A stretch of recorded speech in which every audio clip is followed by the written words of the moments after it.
Hola a todos, bienvenidos a este webinario. Vamos a empezar muy pronto. Las personas que entren, por favor, preséntense en los chats. Díganos quiénes son y de dónde vienen.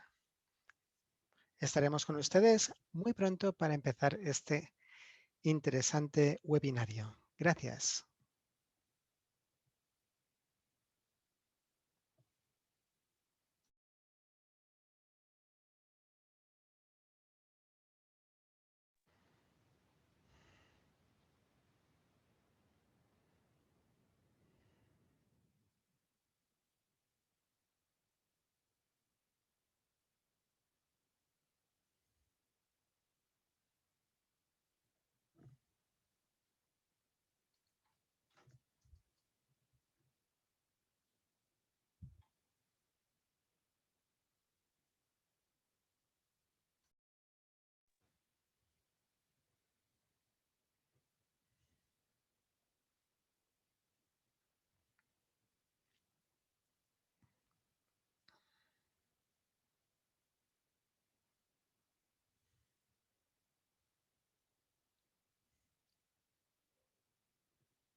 Buenos días, buenas tardes y buenas noches.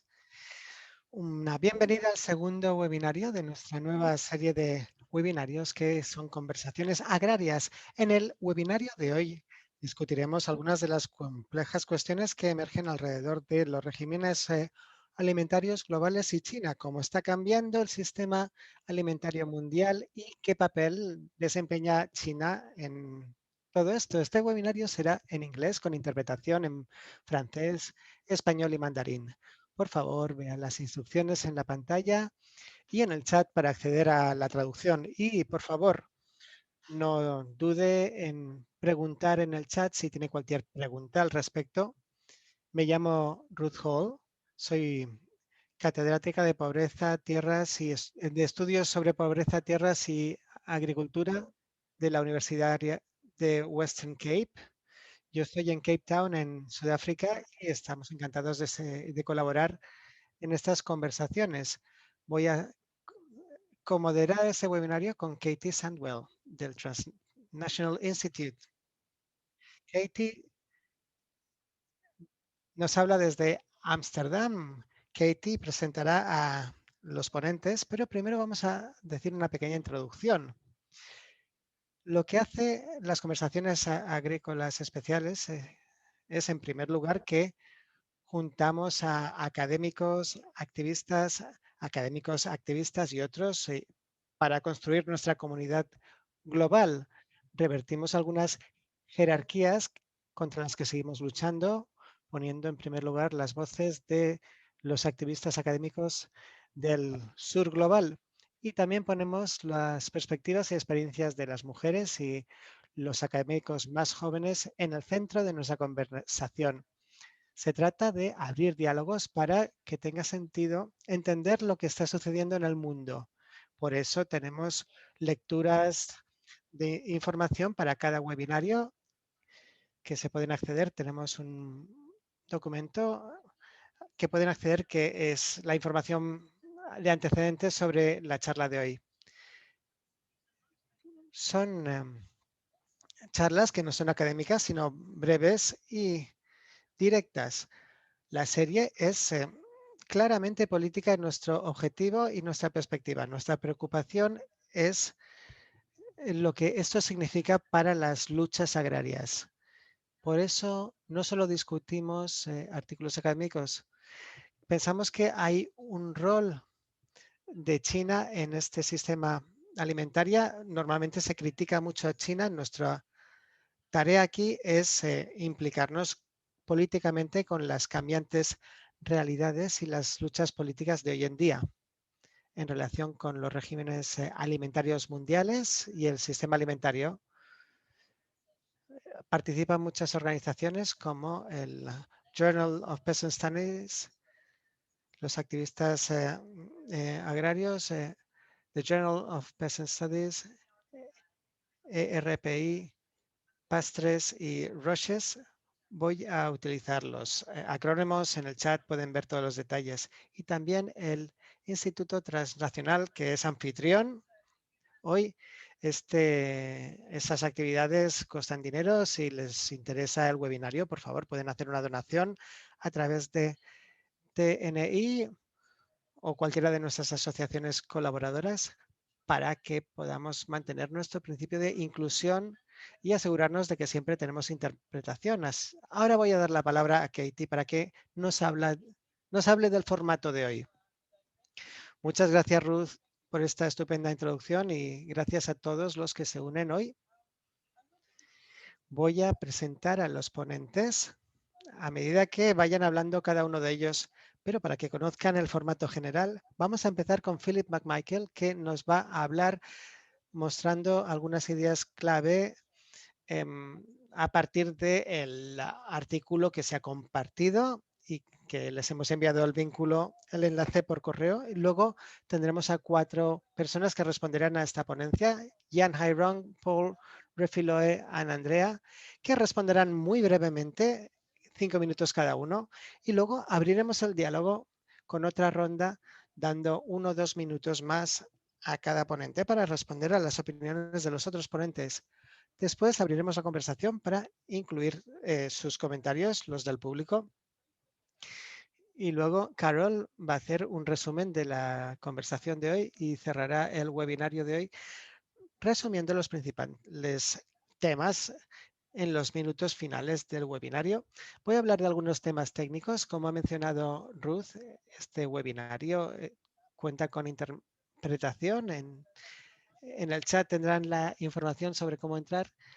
Les pediría a los ponentes que hablen lentamente y con claridad a pesar del breve tiempo que tienen para hablar. Para los otros, como veo que muchos de ustedes ya han hecho, les invito a utilizar el chat para compartir cualquier problema técnico, pero también sus opiniones, pensamientos, cualquier cosa que quieran compartir con el público. También se pueden poner recomendaciones de lecturas en esta sección del chat. Sé que todos los participantes tienen muchos conocimientos y agradecemos su participación. Para compartir preguntas para los panelistas, les pediría que utilicen la sección de preguntas y respuestas que está en el centro de la pantalla. Si utilizan otros medios sociales como Twitter, utilizamos el hashtag Food Systems y hashtag Agrarian Conversations para compartir sus pensamientos sobre la actividad de hoy. Ahora doy la palabra a las personas que vienen aquí a hablar. Nuestro primer ponente, Philip McMichael, es un catedrático de desarrollo global en la Universidad de Cornwall, autor del libro en 2007 Food Regimes and Agrarian Questions. Trabaja con el Comité sobre Seguridad Alimentaria de la Sociedad Civil y el Mecanismo de los Pueblos Indígenas. Tiene la palabra. Muchas gracias, Katie. Saludos a todos y muchas gracias a Katie y a Jess por organizar esta conversación. Y muchas gracias a Ruth y a June. ¿Qué sentido tiene el concepto régimen alimentario? En el mundo hay distribución, relaciones de abastecimiento de alimentación que son injustas, como dijo la Vía Campesina en 2000, utilizó el término agricultura sin agricultores, sin campesinos. Gobierna el mercado y se bajan los precios, se hace dumping con el precio, hay también acaparación de tierras. La Vía Campesina dice que esto está aumentando el movimiento de las personas y esto sido intensificado por el acceso privado al crédito público con asociaciones público-privadas. Los nuevos acuerdos de exportación entre Argentina y Brasil, por ejemplo, están creando una multipolaridad que están creando precariedad en los tratos entre corporaciones y estados y no se está apoyando se están convirtiendo conceptos muy importantes como la seguridad alimentaria en relaciones financieras.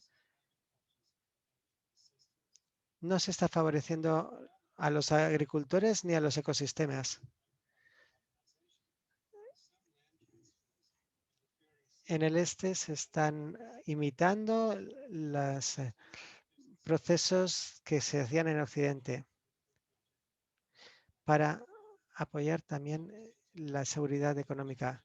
Los chinos, el director chino de la FRA ve la política alimentaria como inversión en la vida rural. ¿Dónde estamos ahora? Desigualdades, violencia de régimen, por ejemplo, profundizando el hambre y también fraccionando el multilateralismo. Esto es negativo para la comunidad internacional y coincide con la invitación de las Naciones Unidas en la cumbre alimentaria del 29. Se quiere sustituir el Estado con la doctrina del gobierno de las corporaciones. Esto coincide con el multilateralismo de la Organización del Comercio. El Foro Económico Mundial dice que las corporaciones son las garantes de la sociedad. Esto sucede en el contexto de la reforma del Comité de Seguridad Alimentaria.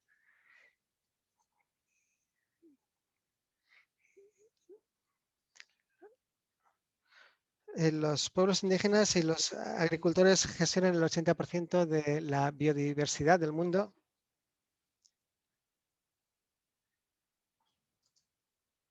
Además de se quiere cortar las cadenas de suministros.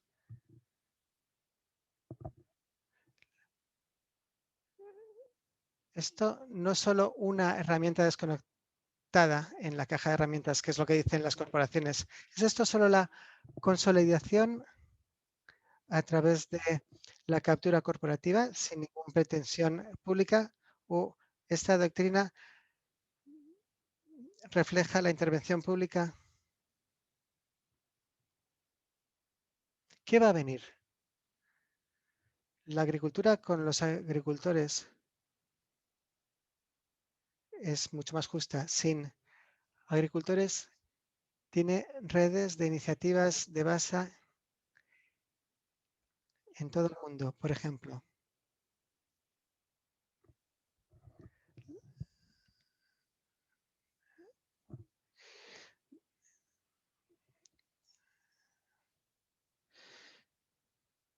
en este momento en India, la rebelión de los agricultores indios frente al Estado que quiere desmantelar la protección pública del sector.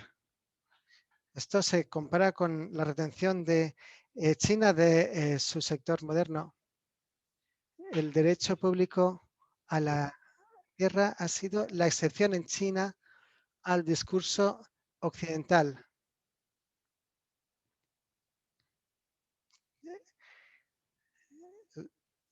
El enfoque de China ha estabilizado el sector agrícola para la transición de régimen alimentario y también para restaurar ecosistemas y desarrollar agricultura con los agricultores. China está reforzando la propiedad del Estado, pero el nuevo concepto del presidente de geocirculación, que a mí me gusta llamar apoyo internacional, están asegurando una economía integrada nacional y esto pretende mejorar el poder económico global de China. Esto ofrece una alternativa a 4 décadas de la definición del Banco Mundial del desarrollo como participación en el mercado mundial. ¿Y esto qué tiene que ver con la transición del régimen alimentario? Yo considero que China está jugando a corto plazo y a largo plazo. A corto plazo quieren participar en el orden neoliberal de la OMC a través de empresas estatales y privadas, y también a largo plazo quieren desarrollar un comercio a largo plazo para desarrollar sistemas de transporte por tierra y por mar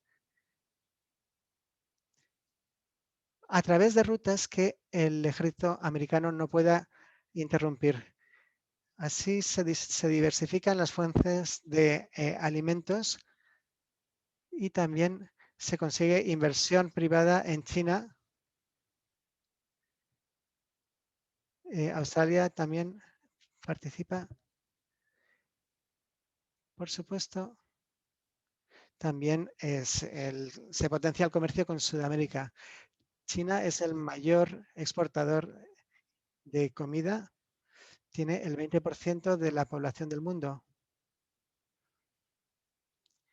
En 2025 van a pasar de 480 millones a 780 millones. Las proyecciones de seguridad de China a largo plazo incluyen utilizar estrategias de acceso directo a suministro del extranjero.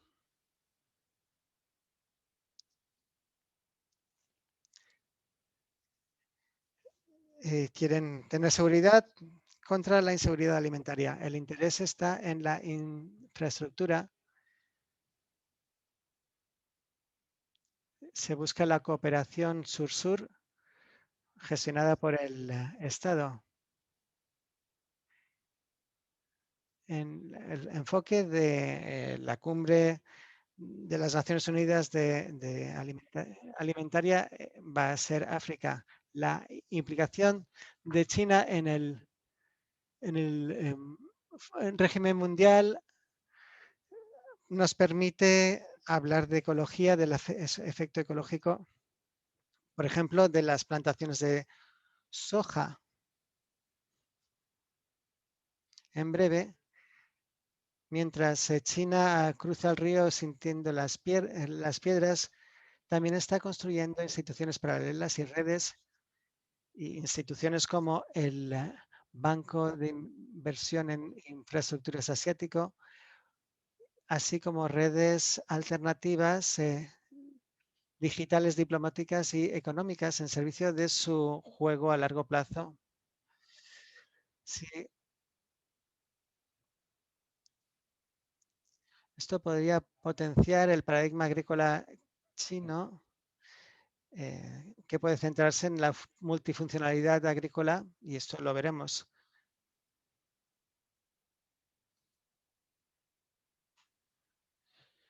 ¿Pueden estas iniciativas ejercer el tipo de solidaridad que vemos ahora en India y reintegrar los mercados de alimentación agrícola en las prioridades sociales y económicas? Muchas gracias por estos pensamientos. Vamos a pasar ahora a Jan Heron. Jan Heron da clases en la Universidad Politécnica de Hong Kong. Habla de la racionalización de la mano de obra. Ha contribuido a IPES Root.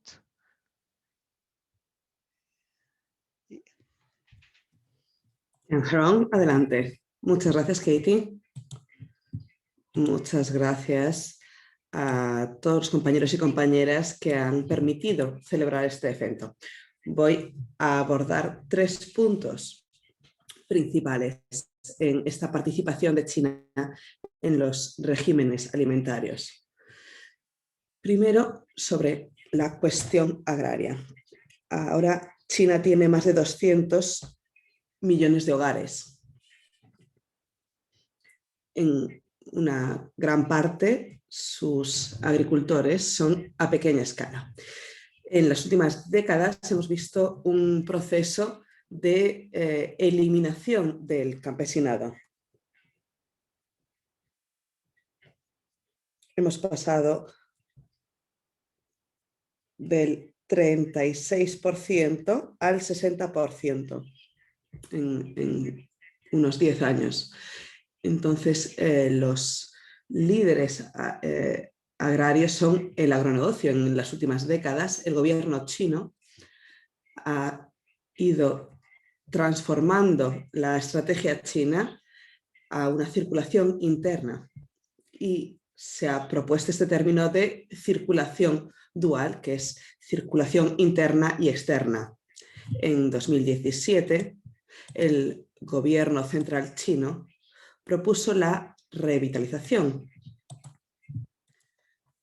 Respecto a la estrategia de 2015, el gobierno chino considera que la eficacia en la alimentación es fundamental y pide un autoabastecimiento en trigo, maíz y otros cereales. La mayor parte de las importaciones que hace China es la soja. Con la pandemia, el gobierno ha hecho un seguimiento más de cerca de la producción de alimentos nacional. Vemos las diferencias.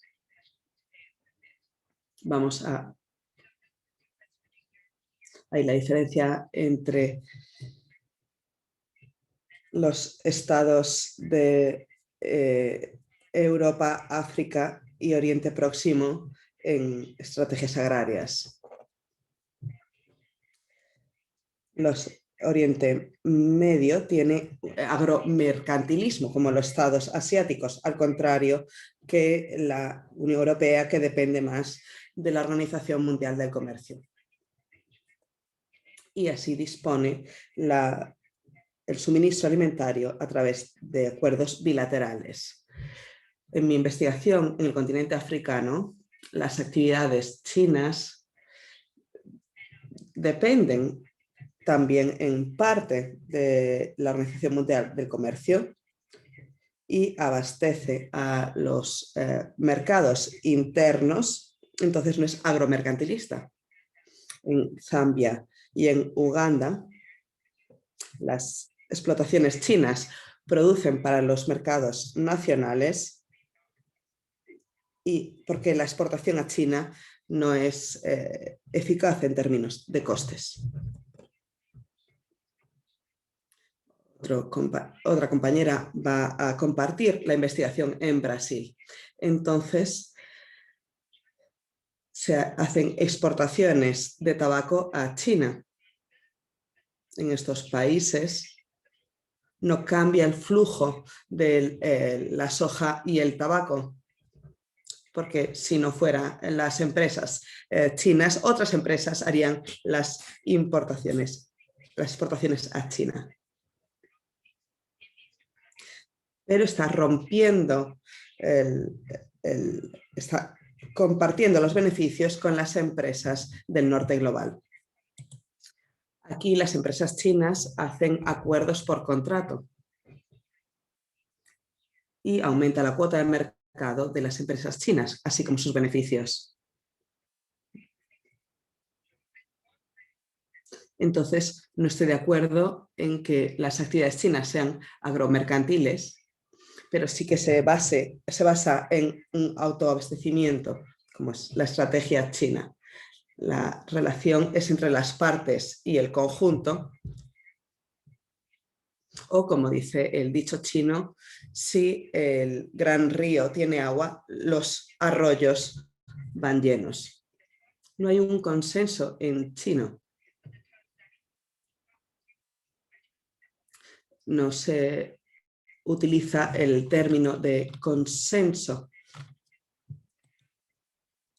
tiene un enfoque reformista en la participación internacional, que las inversiones no requieren privatización o austeridad, y rompe el monopolio y crea nuevas dinámicas que tienen que contemplarse de cerca.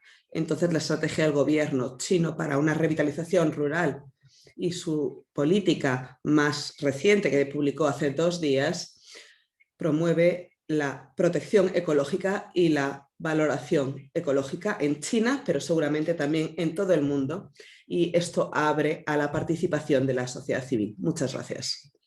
Muchas gracias, Jan Aron, y disculpa por la brevedad. Queremos pasar al siguiente ponente, Refiloe Joala, que es doctoranda en el Instituto de Pobreza, Tierra y Estudios Agrarios en la Universidad del Cabo. También integrante de la red de investigadores y investigadoras africanas en agricultura.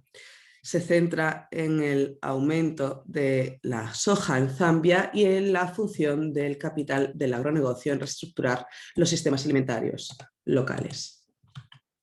Adelante. Refiloe, creo que está silenciada. Oh, disculpas. Muchas gracias, Katie. Y gracias a él y la ponente previos y a las organizaciones por esta conversación. No voy a abordar directamente la estrategia mundial de China, sino su participación en América Latina y sobre todo en el complejo de soja.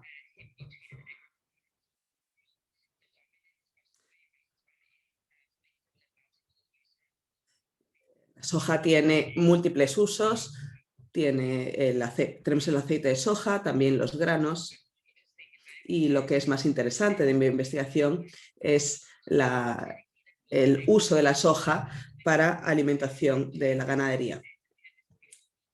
Como ha mencionado la ponente previa, China es la mayor importadora de soja de todo el mundo. El complejo lo controlan unas empresas de agronegocio del norte y también algunas del cono sur. Se hace un proceso de agroindustrialización que ha marcado las fronteras de la soja, y ahora Sudáfrica se ve como el centro del desarrollo de la soja. Esto ha cambiado las dietas, y la soja como cultivo dominante en África Austral en los últimos años indica las capitalizaciones capitalistas de producción, reestructurando los sistemas agroalimentarios en el mundo, donde China tiene un papel fundamental. Y América Latina es fundamental en el complejo de la soja mundial.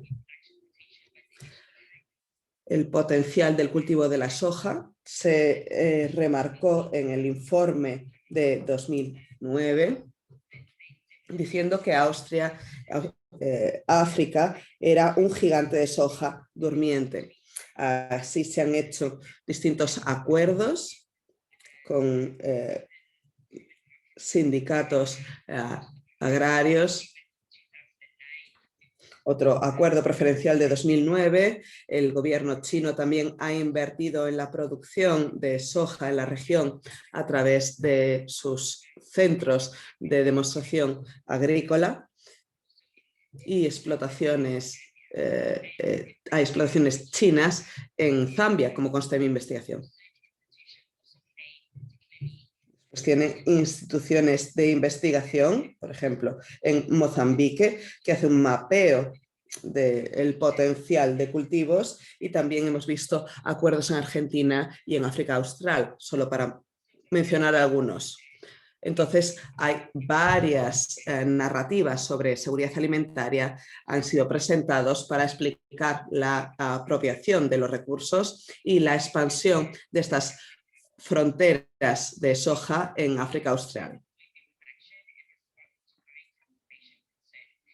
Hay preocupaciones sobre el cultivo de soja en el Cono Sur que se consideran un factor para la inversión del agronegocio y así se superan los límites impuestos por la naturaleza.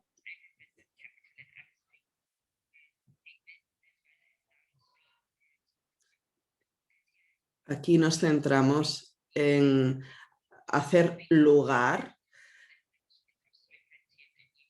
para nuevas fronteras y geografías de la soja. Además, hay narrativas dominantes desde la perspectiva nutritiva. Aquí se usa esta justificación por parte de los países ricos en tierra, los gobiernos africanos, para asegurarse inversiones para desarrollar tierra. Dicen que son modelos en los que gana todo el mundo, modelos de negocio en los que gana todo el mundo, pero no es así. Mientras que la producción de la soja está dominada por grandes empresas. Por ejemplo, en Zambia el 80% son grandes empresas. Esto ha llevado a un cambio en los patrones en el uso de la tierra y la consolidación del poder corporativo en el sistema agroalimentario de Zambia. Te queda solo un minuto. Voy a dejarlo ahí, pero quería añadir que en Mumbwa, en el lugar que he estudiado, no solo se ha visto una gran adquisición para la producción de soja, sino que también la integración de agricultores a pequeña escala está cambiando cómo se utiliza la tierra, qué se cultiva y los mercados alimentarios locales. Y se encuentran muchos productos de soja que van destinados a hogares pobres en Zambia.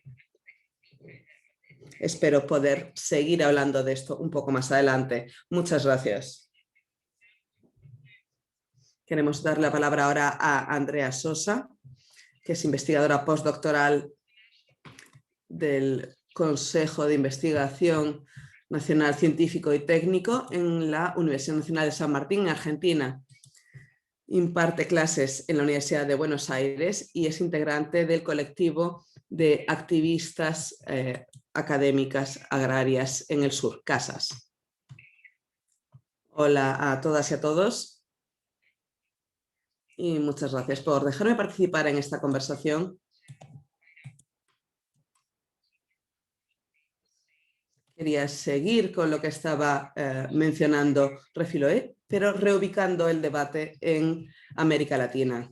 Como sabemos, China ha sido uno de los principales inversores en América Latina desde 2005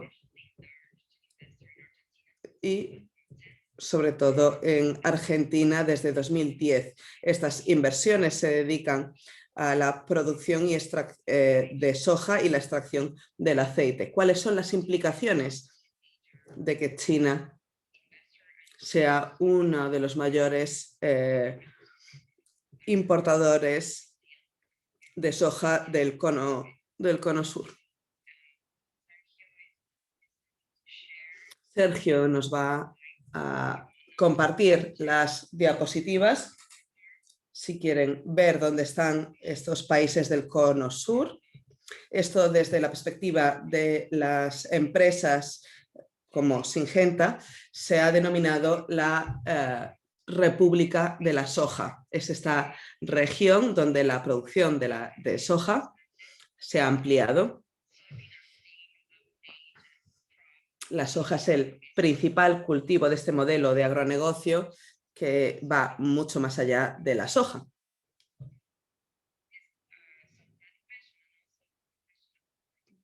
Luego está la cuestión de una mayor presencia de China en los sistemas alimentarios de estos países y qué lugar ocupan estos países en la transición de los sistemas alimentarios. Una de las cosas que quería señalar es la expansión del agronegocio con sus repercusiones de degradación ambiental y de exclusión social. Y también las implicaciones en términos de acaparamiento de tierra y de acaparamiento de producción. Por supuesto que China no es el único acaparador de tierras en América Latina. Tenemos que hablar también de esta multipolaridad. Ni es el único capital que está fluyendo hacia América Latina. También tenemos Estados Unidos o Países Bajos. Pero el capital de China tiene cada vez más importancia en dejar de lado el capital estadounidense. Por ejemplo, China ha comprado una gran parte de Niederanoble, que es una de las principales empresas de la cadena del agronegocio. Y luego la presencia de COFCO, que es una empresa china, que es mayor exportador de soja desde 2018, por ejemplo, en Paraguay o en Argentina. Y por supuesto que no es el único exportador, pero es uno de los principales exportadores junto con Estados Unidos, Rusia y otras empresas provenientes de Estados Unidos, de Rusia y de otros lugares. Y por último, quería mencionar que en Argentina, sobre todo, tenemos otros tipos de inversiones en la producción directa. Este es uno de los planes de los gobiernos actuales y también en sistemas de riego o de energía. No sé cuánto tiempo me queda. 1 minuto, de acuerdo. ¿Cómo podemos abordar esta multipolaridad? ¿Cuál es el lugar que ocupa Argentina o Brasil en esta transición a un nuevo sistema alimentario, si llegamos a verlo en algún momento? La producción y procesado de soja, como indican, se hace entre empresas de semillas y de agronegocio. Y después las mega empresas son vehículos de capital internacional y de acaparamiento de tierras. Pero esta multipolaridad, por ejemplo, también tiene repercusiones en la degradación medioambiental y en la exclusión social. Lo voy a dejar aquí y seguiremos después. Muchas gracias. Muchísimas gracias por estas reflexiones tan fructíferas y por respetar el tiempo. Luego tendremos tiempo para que amplíen sus comentarios. Muchas gracias. Ahora quería darle la palabra al último orador de esta parte, que es Paul Nicholson, que es un agricultor jubilado del sector lácteo en el País Vasco, que tiene responsabilidades en Eñe Vizcaya y también fue responsable de la construcción de lo que hoy llamamos Coordinación Europea de Vía Campesina. Muchas gracias. Antes de nada, gracias a los y las organizadoras, a ponentes. Me gustaría reconocer la importancia que tiene un webinario de este tipo. Tenemos retos donde necesitamos apoyar la actividad de la academia en concreto.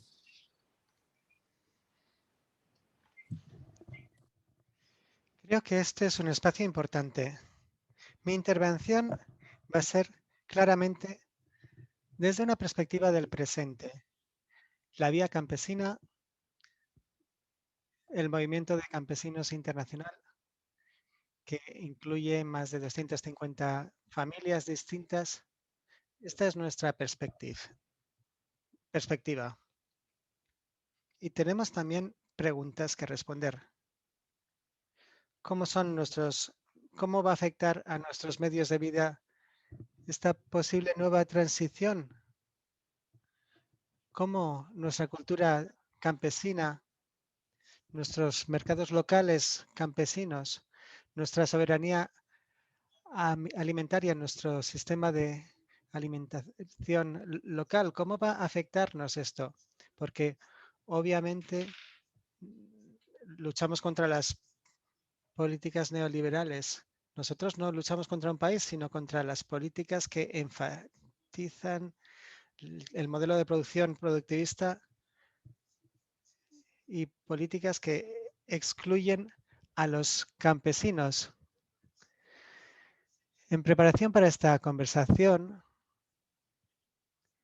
hemos tenido muchas conversaciones con campesinos del mundo para ver lo que estaba pasando sobre el terreno, para ver el análisis desde las bases, de abajo a arriba. Las reacciones han sido diversas. Han tenido puntos en común. En primer lugar, hemos hablado de las amenazas de la promoción de la monocultura, de soja, de otros cultivos. La compra de tierras.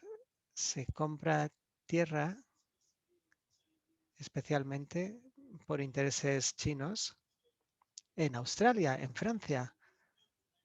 Estas movilizaciones hay movilizaciones en contra de estas compras de tierras que excluyen a los campesinos.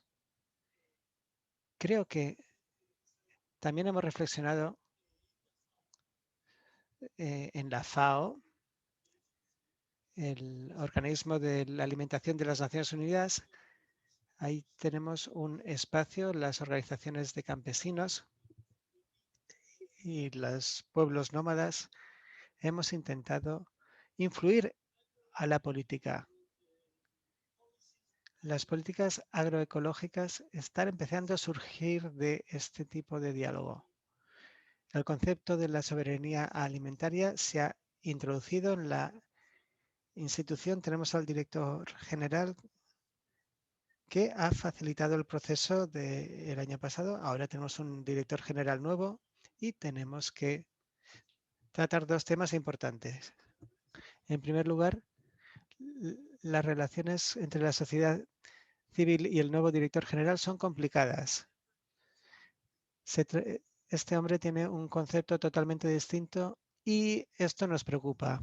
En segundo lugar, si antes la perspectiva era la agricultura como solución de muchos de los problemas del mundo, ahora empezamos a hablar de innovación, de una solución tecnológica. Y esto es algo que nos preocupa muchísimo. ¿Qué oportunidades tenemos? Hay mucho interés en ver cómo las políticas chinas han reducido la pobreza rural. Aparentemente ha habido políticas muy exitosas. Estamos muy interesados en ver qué políticas han hecho esto posible a nivel local. La población rural en China es el 41%, es impresionante. Si se ha reducido la pobreza rural, esto es muy interesante.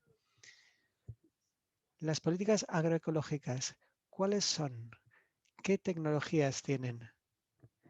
¿Cómo se está poniendo esto? ¿Cómo se están aplicando? Otro aspecto positivo es la Declaración de Derechos de los Campesinos de las Naciones Unidas, que fue aprobada por China y nos gustaría apoyarla de forma continua. La COVID ha generado una nueva visibilidad de la fragilidad de los regímenes mundiales de alimentación. Esto es una oportunidad para la creación de un nuevo modelo de producción para la soberanía alimentaria y para impulsar sistemas alimentarios locales. También pensamos que es importante tener intercambios y compartir entre movimientos de organizaciones de campesinos con China. No va a ser fácil, pero pensamos que es una oportunidad importante y al final creo que los pequeños agricultores son indispensables para la sociedad, para el planeta. 70% de los alimentos que producimos somos los pequeños agricultores y también son buenos para el enfriamiento del planeta en nuestros métodos agrícolas. Muchas gracias. Muchas gracias a todos por estas magníficas reflexiones muy complementarias. Nos gustaría dar la oportunidad ahora a cada uno de los ponentes a hacer una breve intervención en la que reflexionen a lo mejor sobre lo que han dicho otros ponentes, sobre a lo mejor algunas intersecciones interesantes entre los distintos ponentes. Me gustaría recordar a todos a introducir las preguntas en la caja de preguntas y respuestas. Luego recuperaremos estas preguntas. Vamos a empezar otra vez con Philip y vamos a preguntar a los panelistas que hablen únicamente 1 o 2 minutos, una respuesta muy breve. Philip, por favor. Muchas gracias, Katie, y gracias a todos los ponentes. Es un seminario maravilloso. Espero que continuemos con esto porque esto se está haciendo muy necesario en los próximos años. Creo que el único comentario que me gustaría hacer respecto a la charla de Hiron trata sobre la agroseguridad. Es interesante, un concepto interesante, porque casi es una forma de reversión catalista en la que no se trata de exportar tanto, aunque eso es parte de lo que pretende China en la economía global, incluida la exportación de alimentos, también trata de revertir. China se está preparando para un futuro a largo plazo para diversificar el acceso a fuentes de alimento del extranjero. Creo que hay que reconocer que China está implicada en la adquisición corporativa y en todo tipo de desestabilización y degradación de inversiones fuera de su país. Está desempeñando este país, este papel en el régimen neoliberal dirigido por el mercado, pero ahora este neoliberalismo está siendo complicado por la intervención del Estado, de estos estados que han empezado tarde quizás y quieren entrar en el juego y compiten con los americanos y los europeos, los agroexportadores. Creo que es importante reconocer esto como una tendencia. Por supuesto, no es la historia al completo, pero esta tendencia sí que existe. Lo único que me gustaría comentar, a lo mejor en relación con lo que ha dicho Paul y otros ponentes, es que no estoy tan seguro si, si no tiene éxito la captación corporativa, tendrán otro régimen alimentario porque la soberanía alimentaria se parece a la idea de que los países y las regiones que tengan unos sistemas alimentarios más locales y tengan menos comercio de larga distancia. Esto es una esperanza quizás a largo plazo, pero creo que es aquí donde entra la visión a largo plazo. Tenemos un punto de inflexión importante en el mundo.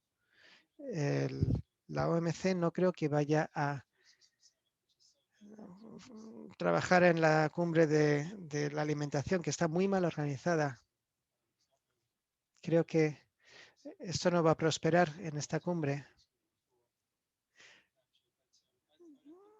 No creo que la captación corporativa va a tener éxito a largo plazo porque es muy desestabilizador de las relaciones de clima, medioambientales, etcétera, etcétera. Así que yo pienso que hay que pensar a largo plazo y socavar la posibilidad de socavar la organización de otro régimen alimentario poderoso en el mundo.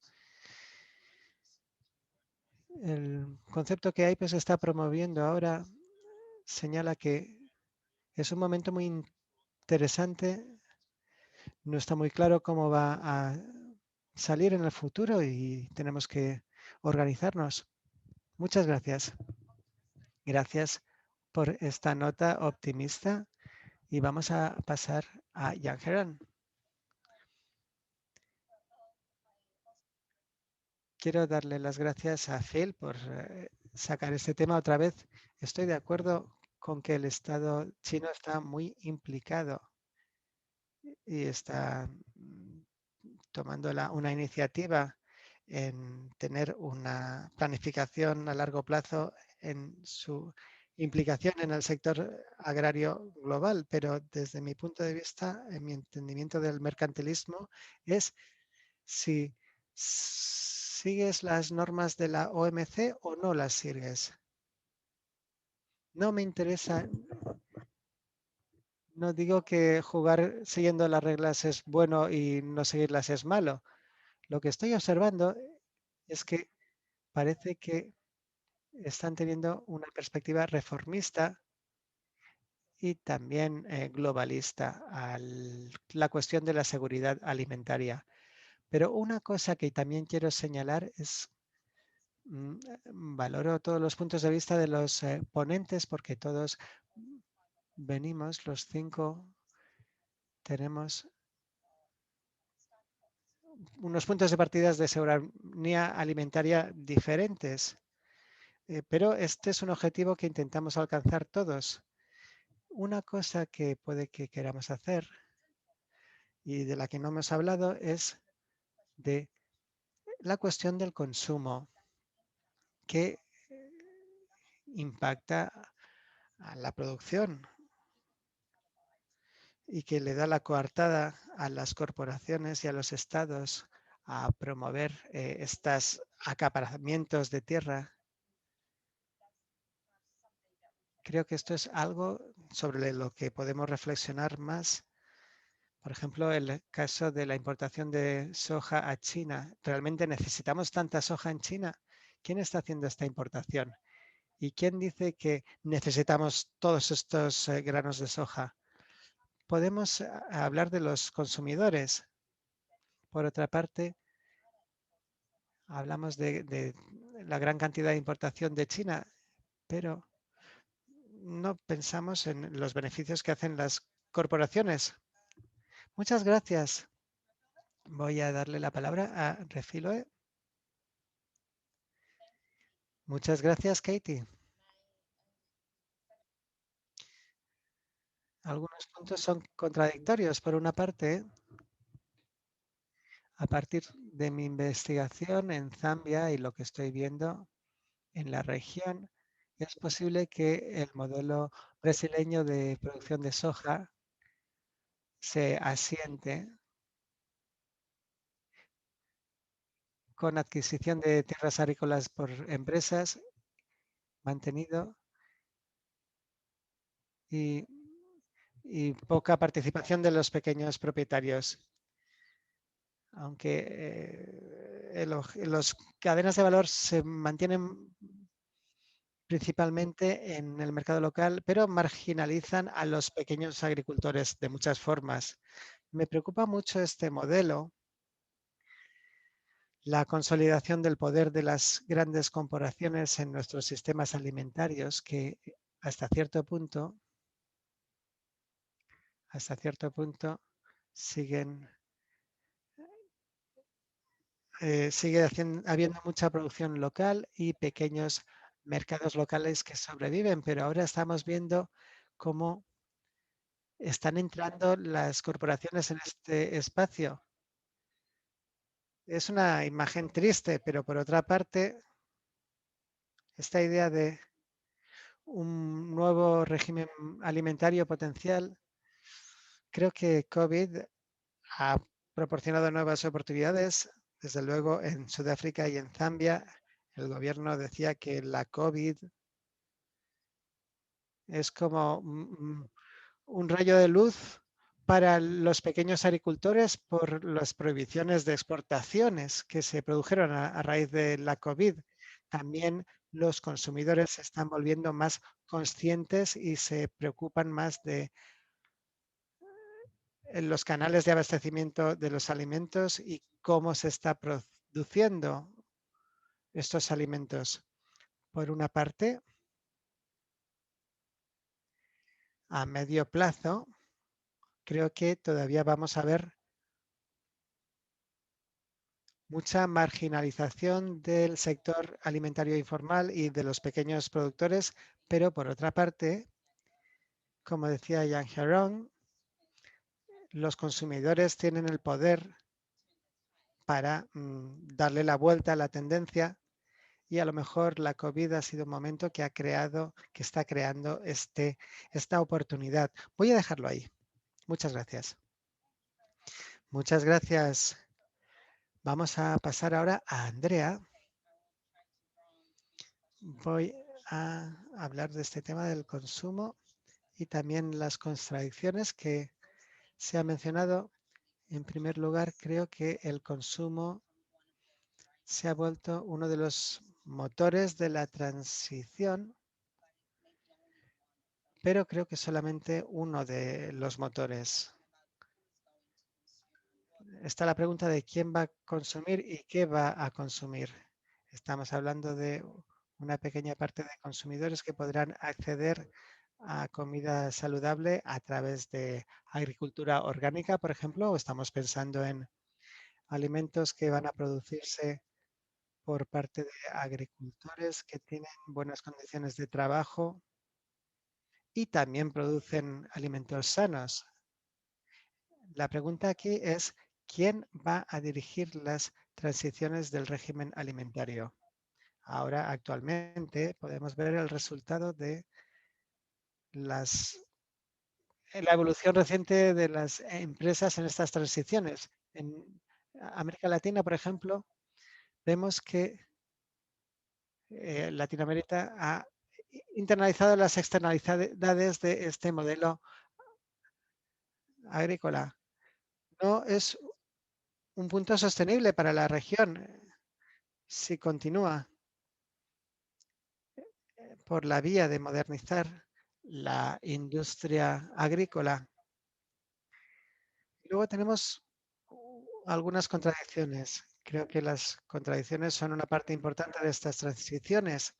En Argentina vemos algunas contradicciones en términos de políticas públicas. Por ejemplo, podemos ver algunas señales de apoyo a agricultura agrícola y movimientos campesinos y agroecología, por ejemplo, en el gobierno de Brasil. Creo que el modelo agrario está en juego ahora mismo y, por supuesto, estas señales no solamente vienen por sí solas. Esto sucede porque ha habido mucho movimiento social por parte de los agricultores. Las redes de agricultores han creado nuevas alternativas. Lo voy a dejar aquí. Muchas gracias, Andrea, por hablar de este tema. Me gustaría pasar a Paul para el comentario final. Muchas gracias, Andrea. Hablaremos de ello después. Mis principales puntos es la resistencia. ¿Va a haber resistencia? ¿Qué tipo de resistencia va a haber? Es inevitable que vaya a haber resistencia. Creo que está basada en el nivel local. Creo que la resistencia vendrá mediante la creación de redes a nivel local.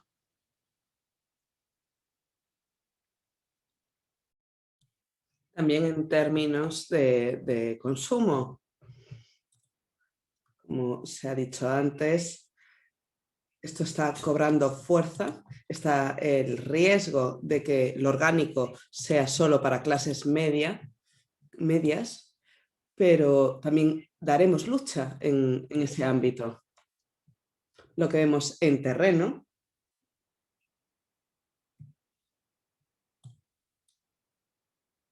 es que están las explotaciones con un principio industrializado que venden a grandes empresas, o están las explotaciones pequeñas orgánicas que alimentan los mercados locales. Y no hay término medio.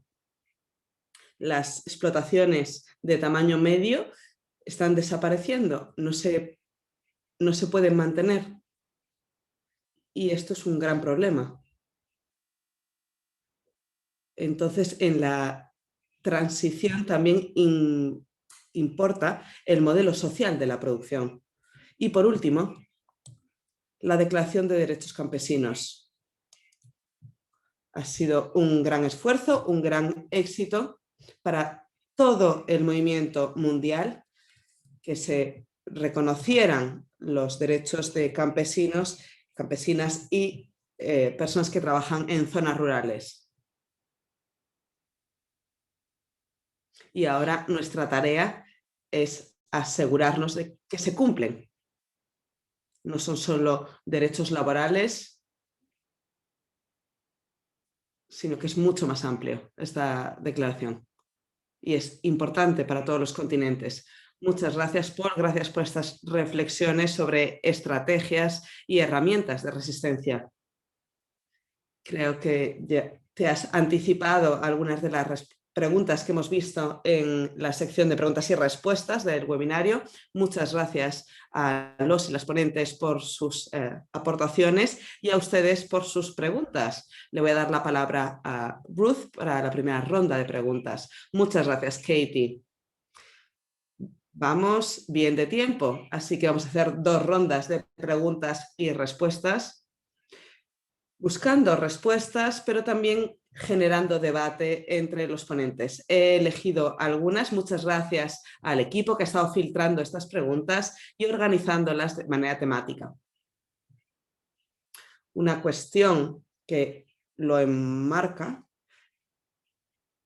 dice que la soberanía alimentaria se presenta como la antítesis del sistema alimentario neoliberalista. Pero, ¿cómo puede afectar este cambio de China? Vamos a pensar en esto, pero quería pedir aclaraciones de los y las ponentes. Una pregunta para Phil. ¿Puedes aclarar el agromercantilismo? El agromercantilismo también tiene lugar en los acuerdos sobre soja, y cómo China se acomoda a la internalización del sistema alimentario. ¿Se puede ver como agromercantilista? Lo vemos en la participación de COFCO, por ejemplo. Después, Paul, ¿cómo podemos respaldar una cadena de producción de alimentos orgánicos, sobre todo cuando estamos viendo la apropiación por parte del sector corporativo? Y después dicen que hay una cierta tensión entre sus perspectivas y lo que está haciendo China y lo que comenta Phil sobre nuevos regímenes alimentarios. También nos piden aclaración sobre los motores del el boom de la soja y la integración agrícola. ¿Está motivado por las grandes corporaciones o por parte de pequeños productores? Son distintas preguntas que llevarían una semana debatir, pero van a tener 1 o 2 minutos para responder. Así que empecemos con Phil. Puedes aclarar sobre el agromercantilismo y después a Paul sobre los cultivos originarios. Y en la segunda ronda pasaremos a Andrea. Muchas gracias. Muchas gracias, Ruth. Gracias por las preguntas. Utilizo el término de mercantilismo de agroseguridad para marcar el cambio en la manera en la que ciertos estados, sobre todo de Oriente Medio, Corea, China,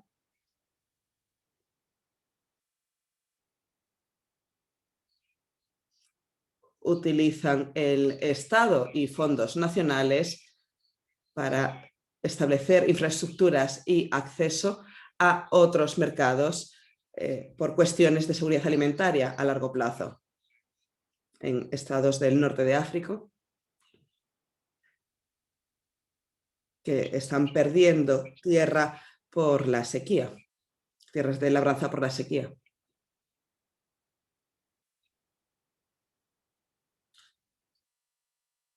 Y el principal motor es asegurar la seguridad alimentaria, valga la redundancia, a largo plazo de China. China está en el juego de acceder a alimentos, pero no sigue los caminos establecidos por la Organización Mundial del Comercio, sino mediante el Estado estableciendo estas posibilidades en otros continentes. Entonces es un mercantilismo inverso respecto al que utilizó Europa durante el periodo colonial o Estados Unidos en el periodo posbélico durante la Guerra Fría.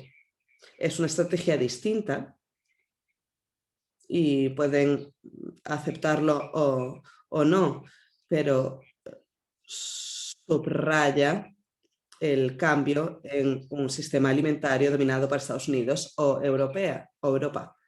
Y por último,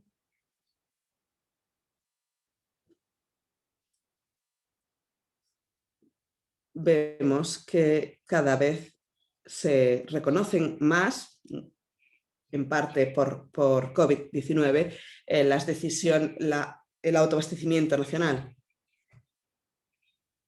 Y eso era a lo que me refería en breve, hablando de este complejo estatal en lugar de relaciones multipolares. Y es una forma de plasmar lo que está sucediendo entre los estados y la soberanía territorial. La multipolaridad se suele centrar en el comercio entre países, pero creo que es un proceso mucho más complejo en la actualidad y que también tiene mucho que ver con la financiarización. Muchas gracias, Phil. Vamos a seguir con algunos de estos temas con Jarón en algún momento, pero Paul, ¿quieres responder sobre la comercialización de alimentos originarios?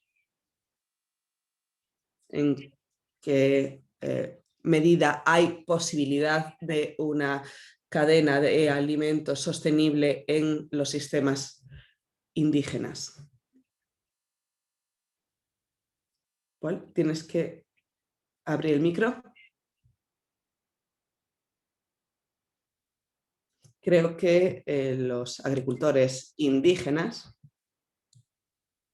viven una realidad muy parecida a la de campesinos, campesinas. Entonces hablamos de una producción cultural de los alimentos locales, y creo que es una utopía y una contradicción en un pueblo indígena o un pueblo indígena o incluso una comunidad campesina, como las que vemos en África o en otros continentes, creer que pueden exportar a los grandes mercados en Europa o en Estados Unidos. Las experiencias al respecto han fracasado estrepitosamente. Entonces debemos producir alimentos para nuestra gente, para las vecinas y vecinos, de la mejor manera posible. Muy bien. Vamos a volver después a esta pregunta del neoliberalismo frente a la soberanía alimentaria y la importancia del régimen alimentario movido por China.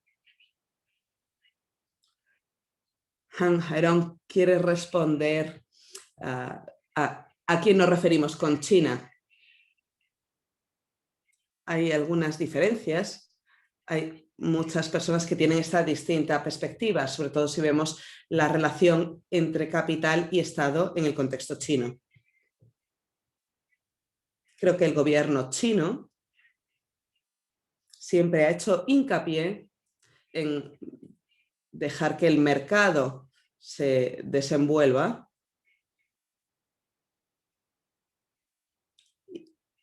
y entonces hay un gran hincapié en los reglamentos chinos, pero cuando los contemplamos nos da la impresión de que China está intentando reunir capital, como esto es lo que tienen que hacer estos reglamentos. Pero cuando vemos las prácticas en terreno, ahí vemos muchas tensiones, contradicciones, empresas chinas o incluso empresas públicas que compiten entre sí. Lo hemos visto en Sudán con empresas chinas de petróleo que están luchando entre ellas como si fueran Coca-Cola y Pepsi-Cola. Así se comparan. Entonces, en terreno, la situación es muy distinta. Tenemos una multipolaridad, pero también un conflicto de intereses. Entonces, ahí el Estado está reuniendo capacidad, pero al mismo tiempo permite a los mercados y al capital y a las grandes empresas que persigan sus propios intereses. Muchas gracias, Ha-Jung. Estos son conceptos muy interesantes de binaridad. Pregunta sobre los motores de este proceso y si vemos una recampesinización. ¿Cómo podemos explicar este boom de la soja en Zambia, Refiloe? ¿Y cuál es tu perspectiva sobre lo que está pasando en el África Austral? Refiloe. En términos de motores, tenemos al Estado, que tiene un gran papel al facilitar las inversiones, pero también a través de sus asociaciones con distintas instituciones dirigidas a pequeños productores y pequeñas productoras. En Zambia, el gobierno ha adoptado una estrategia en dos pasos. Ha comprado muchas hectáreas para la producción a gran escala de soja, entre otros cultivos, y después vemos ejemplos del programa de futuro de USAID y el programa de futuro agrario en África. Esto se integra en la cadena de valor de la soja a través de pequeñas ONGs que identifican a pequeñas productores y les animan a utilizar semillas híbridas, fertilizantes, etc. Estos han sido los principales motores en la producción a pequeña escala. Pero lo que vemos también es el aumento de explotaciones de tamaño medio,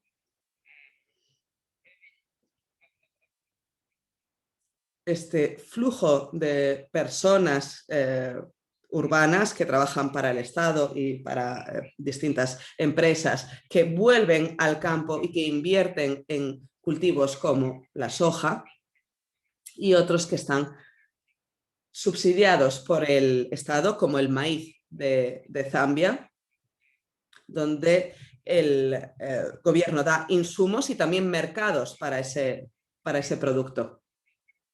Esto se ve como una forma de recampesinación devolviendo la ciudad al campo. Muchas gracias. Muchas gracias, Rafiloé. La recampesinación en este caso también puede ser un proceso bastante elitista.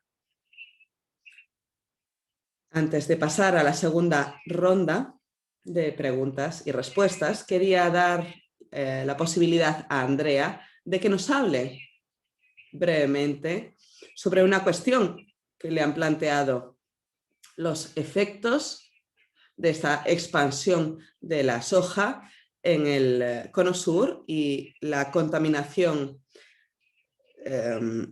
atmosférica, y también los megaproyectos para las megagranjas de cerdos en Argentina, y también las repercusiones medioambientales de esta transición. 1 minuto. Perfecto. Sobre las repercusiones medioambientales, hay varias y cada vez son más visibles y las personas son cada vez más conscientes de ellas. Tenemos la deforestación, la contaminación del aire y de las aguas, y también la contaminación de los propios alimentos.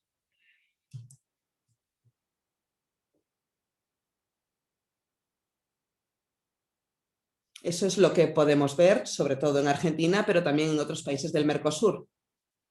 La segunda parte de la pregunta, ¿qué era?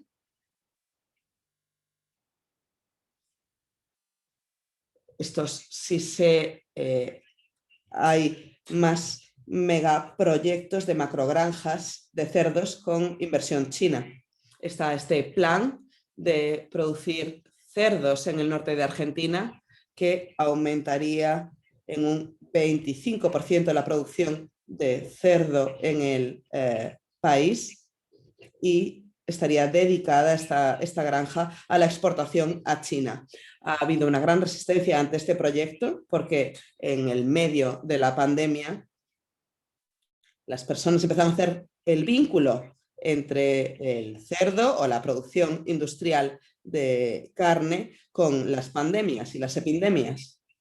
Entonces está este plan de macrogranja de cerdos. Hay 25 granjas planificadas, y en el Chaco, la zona norte del país, donde hay escasez de agua, vamos a tener que dejarlo.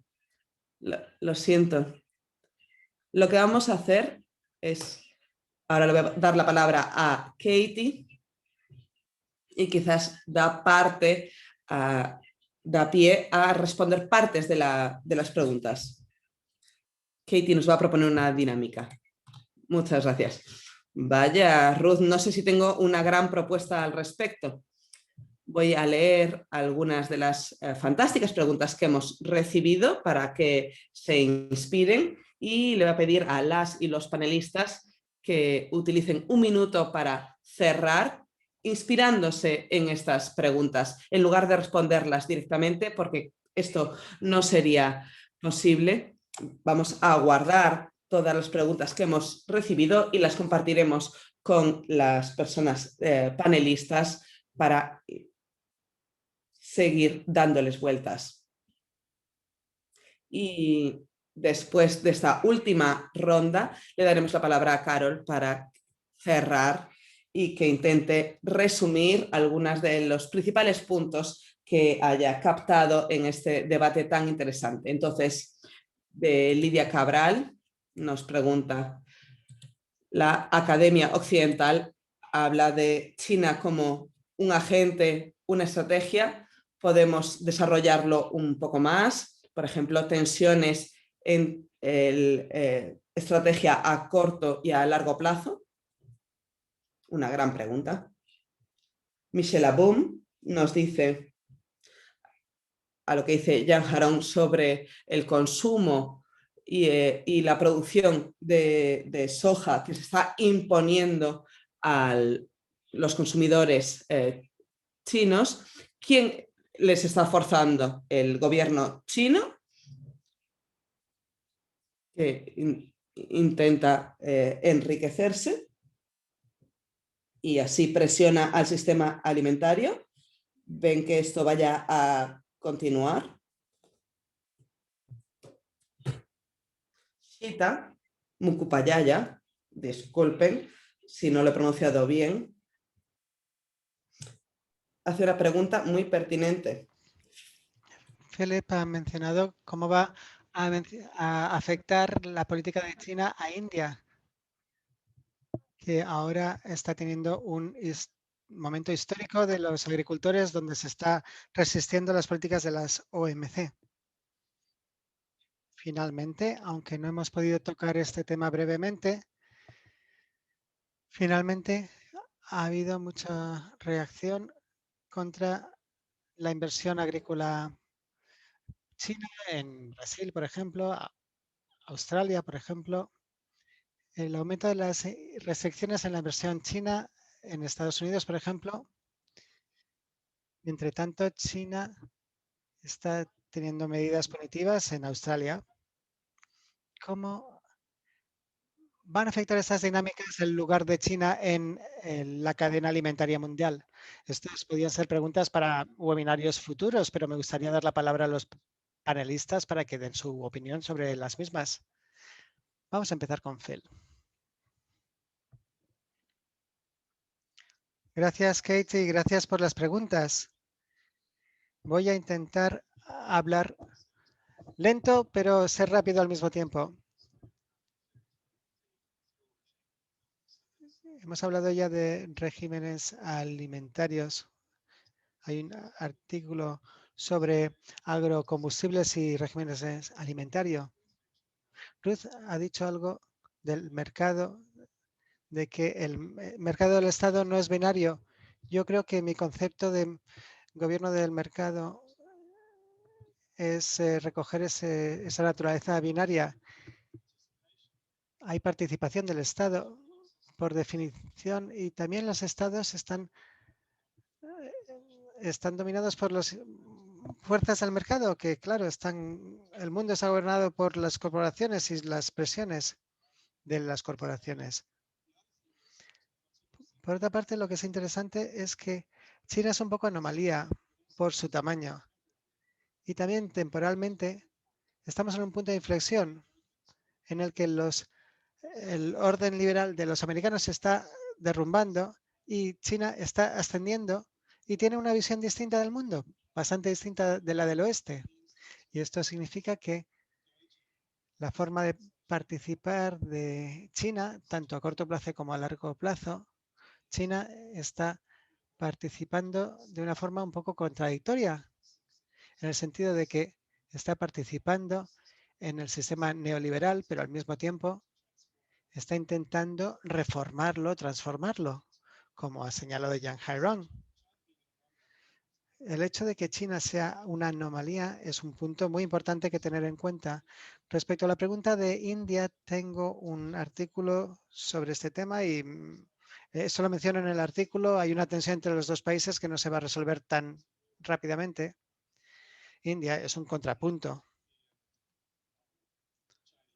a las políticas de China.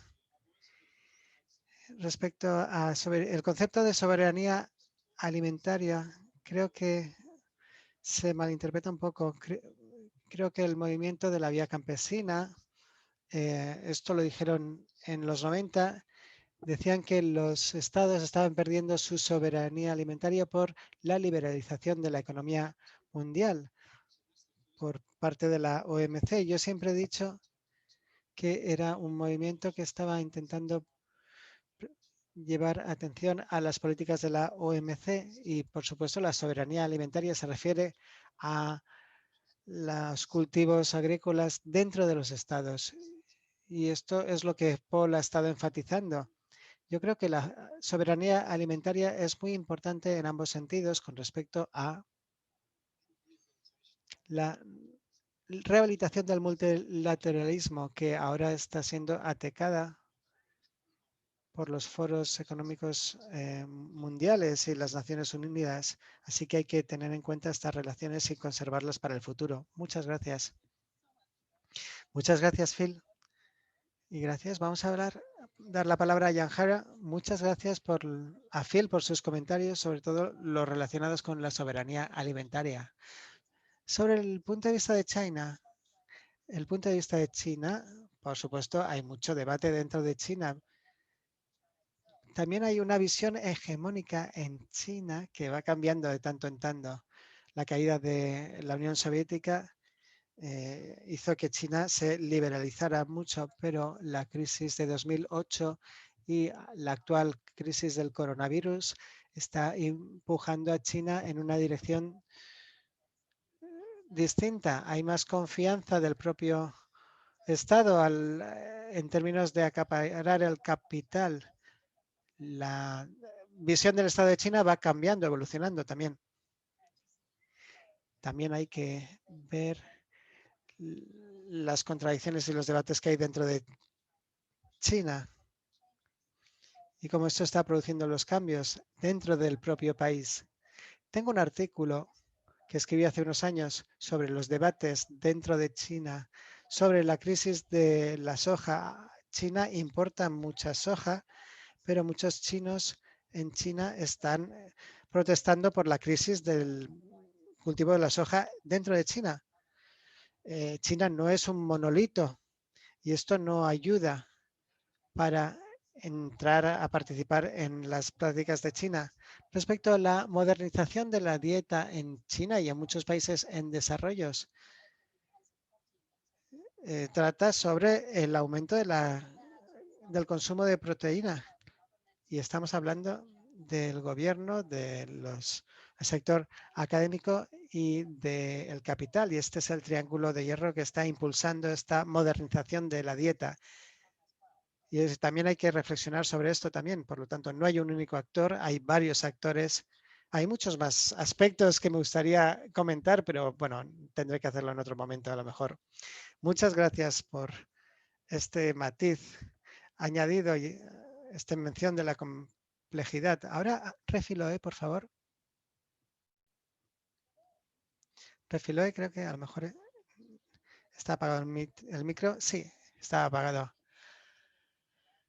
Para mí, lo último que quería decir y lo que me llevo de la discusión de hoy es el papel de las empresas agrícolas en gobernar los sistemas alimentarios. Es problemático, obviamente, y es algo que creo que empezamos a cuestionar ahora, pero tenemos que cuestionarlo aún más en el contexto de nuevos bienes de consumo, sobre todo en África subsahariana. La idea de integrar a los pequeños agricultores en las cadenas de valor mundiales se ha criticado correctamente. Sin embargo, la COVID ha abierto nuevas oportunidades en nuestros sistemas, oportunidades de hacer más locales estos sistemas alimentarios. Creo que a lo mejor este es un buen momento para mirar hacia el interior, mirar qué transiciones se están produciendo localmente y qué posibles oportunidades pueden haber ahí para localizar los sistemas alimentarios. Muchas gracias, Refiloe. Probablemente os habéis dado cuenta de que nos estamos pasando un poquito del tiempo. Hay muchísimas ideas y no queremos cortar a las personas, pero vamos a terminar muy pronto. Vamos a dar las últimas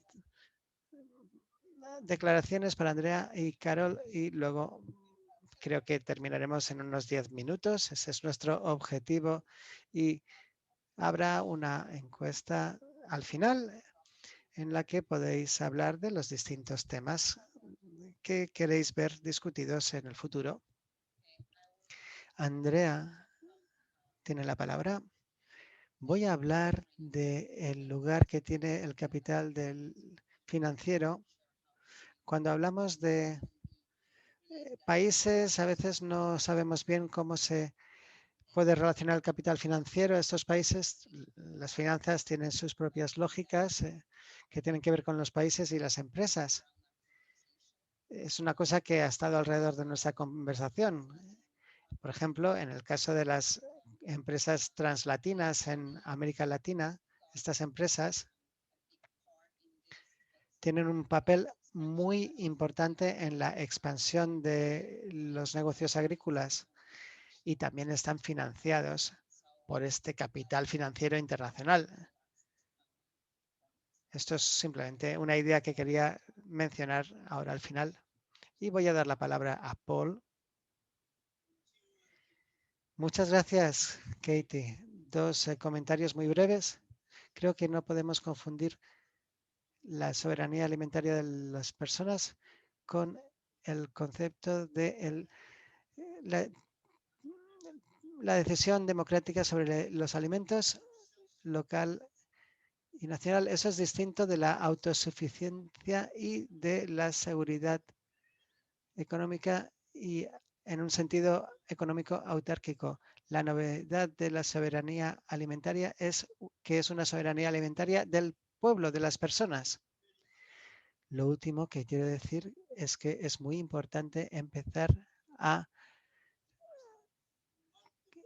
investigar, examinar China de cerca. Es un país muy grande, seguro que hay muchas realidades distintas y tenemos que conocer estas contradicciones desde el punto de vista de los campesinos.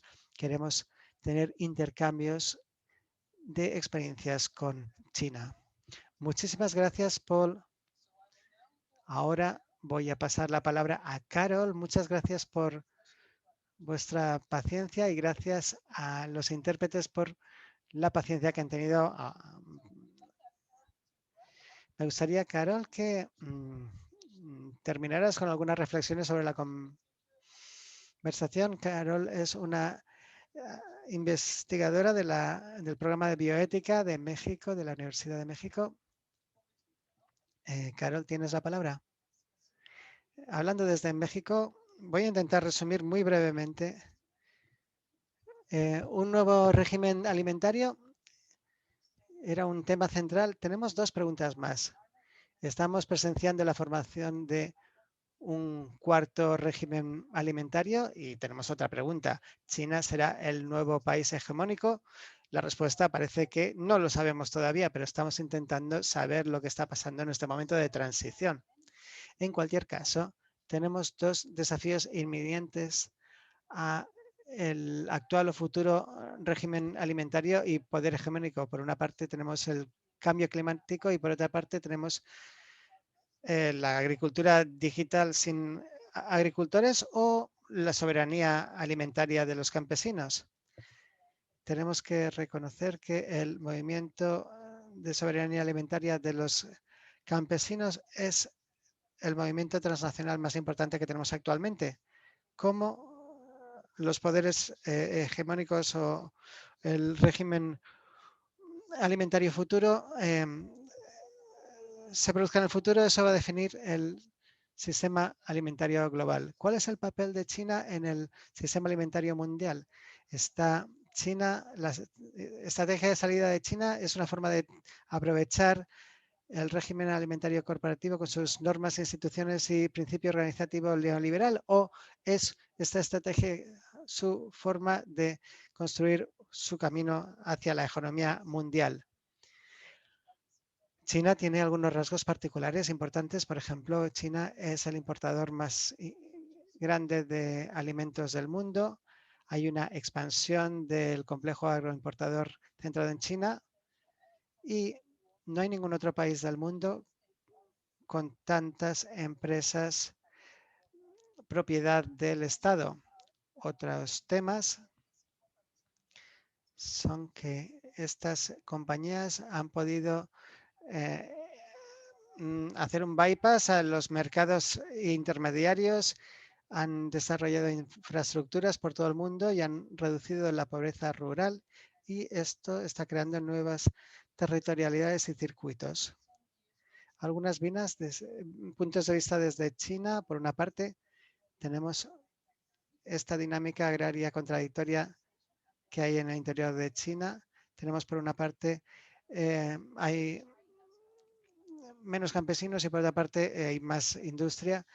China